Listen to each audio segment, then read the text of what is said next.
Designing for the web presents a different set of circumstances than designing for print. And of course, the web is constantly evolving, and so what you need to know before you design and build your website is always changing. But there's just a few things that you should keep in mind, regardless of what style you're designing for, that will assist you in creating graphics that can be easily translated to the web. Now, the first thing I want to mention is type. When you're working with type, you typically want to use what are called web-safe fonts in your layouts. Web-safe fonts are the fonts that will most likely be found on anybody's computer, regardless of what platform they're using, the two most popular being Mac and PC. So, for instance, Verdana and Arial are web-safe fonts, as is Times New Roman and Georgia. So if you're speccing or using web-safe fonts in your layout, there's a good chance you could use them on your website, and most people will have those fonts on their systems and be able to see your site the way you designed it. Recently, however, there's been a big shift to using other kinds of fonts. There's Adobe Typekit. There's also Google Fonts, which gives you the freedom to use other fonts on your website. For instance, with Google Fonts, and you could just type in Google Fonts to get to that website on Google search engine, you can use any font that you like. You can even download a font to use in your web mockup, and then, of course, use it by specifying it in the cascading style sheets for your website while you're building it. And the Google Fonts website has all the code for you, so you don't have to memorize anything. Just download the files for the font so that you can put it in your mockup. Now, we used to always put our type in without any anti-aliasing turned on because different browsers would render your fonts in a different way. So let's zoom in a little bit to the type here at the top. And we will select that type with our cursor. Now, also notice at the top of the screen, there's this option called Auto Select. Usually when you first launch Photoshop, Auto Select is turned off and the option is set to Group. I like to turn it on and change the option to Layer, so that with my black arrow, my move tool, I can click on any object and that layer will automatically be selected. So if I click on this type, then that type layer is selected for me.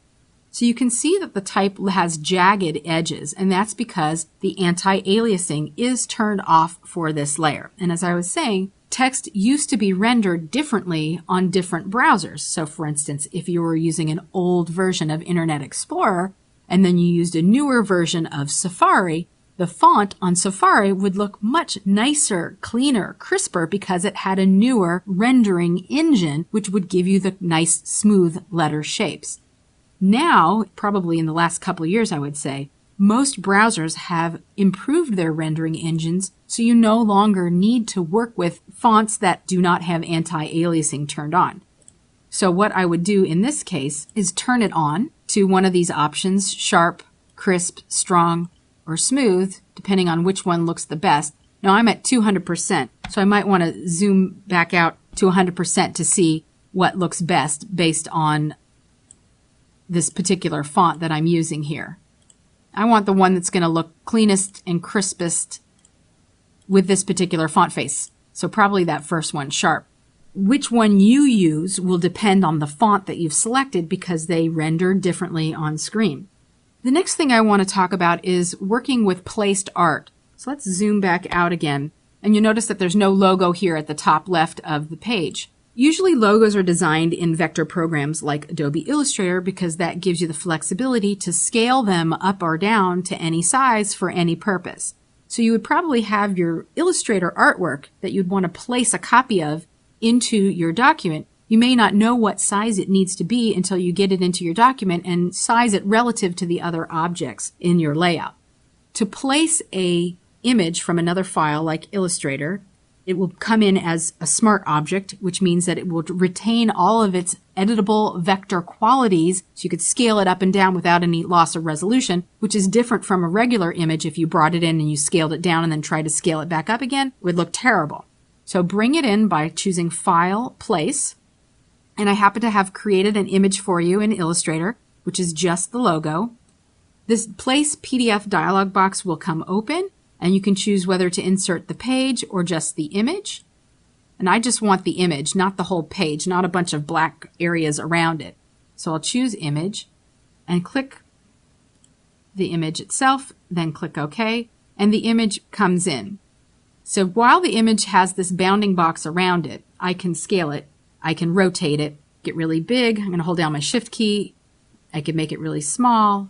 And when I hit Enter, let me just bring it back up. When I hit Enter, it will retain all of its vector qualities. Now I happen to have added it at the bottom of my layers panel, so I would want to drag it all the way up to the top so that I can make sure it's on top of everything else when I drag it into position.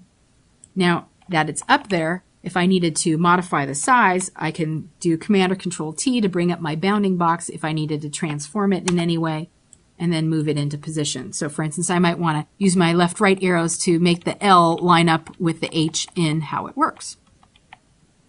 Smart objects can be edited at any time by double-clicking on the thumbnail. It will ask you if you want to change the contents. When you click OK, it would launch the original application so that you could go in and make some changes. And when you save the file, that saved change would come back into your document with all of the updates. So for instance, if I wanted to change the color of any of these pieces, I could make some of the changes, save it, and come back out. But we're not going to make any of those changes right now. We're just going to go back into our layout. Another thing to keep in mind when you're working for the web is organization and spacing. A lot of times designers who are used to working in print will put things wherever they want and kind of go with this organic feel of where to place things. But on the web, organization is key. So what you'd want to do is make sure that things are evenly spaced and perfectly aligned unless you're doing it deliberately and intentionally. So for instance, if we look at the navigation bar in this particular layout, you can see that the space to the left and to the right of each button on the navigation bar has a general sense of equal weight. And if you wanted to, you could use your rectangular marquee to measure the space and ensure that the space is exactly the same on both sides of any guides that you may have. Speaking of guides, it's a really great idea to turn your rulers on while you're working and work with guides so that you can place things evenly and consistently throughout your layout. You can view and turn on your rulers and your guides through the View menu. So Show Rulers, and that's a toggle on and off with a keyboard shortcut. And then also with the guides, you can drag a guide into your layout at any time by clicking and dragging from the top or left ruler and releasing inside the workspace. Now I had already applied a bunch of guides, so I'm going to remove that guide by dragging it off the board back into the ruler. So you can see that I've used guides to separate the different pieces within my layout. So I have a guide for the baseline of this text. I have a guide on the right side so that I can make sure that all of my text that flows within the header area is perfectly aligned to the right. And if you use guides, your selected layers will actually snap to them. Another thing I did was I have these boxes along the right sidebar, and the boxes snap perfectly to the guides. There's even space between the outer edges of the layout on both sides, and even space here. So that really helps you in creating an organized, perfectly thought out layout. You could also use some of the alignment and distribution tools to make sure that things are nice and even. So for instance, if I have Request a Quote, Newsletter Sign Up, and how it works, and I might want to make sure that all three of those layers are aligned together. So what I would do is click on one first, control click on the next, and then control click on the third so that I can have them even though they're not touching. Shift clicking would only get everything in between, but control clicking will allow you to select things that aren't touching next to each other. And once you have two or more layers selected, you can use your alignment tools to make sure that things are nice and even. So if I wanted to make sure that the left edges of those three layers were evenly aligned, I click on that button and now they all have the same left alignment. Furthermore, I can make sure that they're equally distributed from top to bottom by distributing their top or their bottom edges, like so. Now, I might not like that exactly, so what I would do instead would maybe be to select one of the layers and move the text up roughly into the same position that I would want it to be. And I'm holding down my Shift key while I'm moving it so that the left edges stay in the alignment that they were before. Then I'll reselect them, and then I can do top alignment distribution. And this would probably ensure that the top area between the top edge of the box and the top edge of the text for each of the 3 boxes is even from box to box to box. Another thing that you really want to do when you're working for the web is organize your layers panel. And believe me, if you don't have an organized layer panel, it's really difficult to go in and make changes. And especially if you'll be sharing your Photoshop file with someone else in a team situation or even with your client, though I probably wouldn't give a Photoshop file for a web to a client. You want to make sure that your layers panel is organized because that reflects the kind of designer that you are. So even if you're really a messy person, it doesn't take that much effort to go in and clean up your layers panel. What I mean by cleaning it up is to organize into separate folders. So as you can see, I've created separate folders for the different sections of this particular layout. There's a section for the header, which is this area at the top. There's a section for the navigation bar. There's a section for the body, and also a section for the footer. And let's look at the navigation area. The things that would go inside that particular folder are all the elements that I've used. Like these are the little lines, these little nav widgets between them. There's the text, and then there's a gradient effect, 3 actual gradient effects that determine how that whole nav bar looks. So I put all those pieces together in one folder, which means that I can toggle them on and off. I could lock them down, and I have them in the order that they fall from top to bottom, which really makes it neat and organized for me when I'm working. Then I can expand and collapse these folders in my layers panel at any time. And it just makes me look like a nice, clean, organized designer. So now I have this logo, this place logo here. I would probably want to bring it into my header folder so that it's not just hanging out there, so it looks like it's really neat and organized. Now notice that when I dragged it into that folder, this is something that just happens automatically. When you drag something into a new folder, it usually throws that object at the very bottom. If I want it at the very top, I'll just have to click and drag and bring it to the top of that folder above everything else for it to appear. The last thing I want to mention about designing for the web is that you need to think about how you can recreate this design in HTML and cascading style sheets. So for instance, this black area up at the top can just be a single container with a black background color, and the only thing inside of that container is a little bit of HTML text, so I wouldn't need to use any graphics at all. In the header area, I would need a graphic for the logo, and maybe if I wanted to use a specific font, I would use this tagline as a graphic.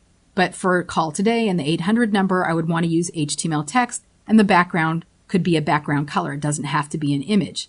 Similarly, for the navigation, I would want to use HTML text, some kind of web-safe font or a Google font that I'm assured that most people would be able to access and see so that there's consistent viewing from device to device and person to person. So the text would be in some kind of web-safe font, like I say. The background, however, could be 2 images. One image, and it could just be a little sliver of an image for the normal state, and then another image with slightly different coloration for the overstate. And I can use cascading style sheets to change the background image during normal and hover so that I have that rollover effect without having to resort to using JavaScript. Same goes for the body area. Maybe I don't even need a graphic for these sidebar boxes. I could just create a container with a white background and a fine 1-point stroke in light gray. My button graphic would probably be a graphic, but I could put HTML text on top of it. So I'm thinking ahead about how I would build this. And typically you would want to design something that you can build. Or if you're not going to be the person who is building it, speak to the person who will be building it, some kind of front-end developer or a programmer, so that you can ensure that that person will be able to build your design. You wouldn't want to create something that's so outrageous that it would be difficult to implement. So keep all of these things in mind while you're designing, and you'll have great success converting your mock-up into an actual website.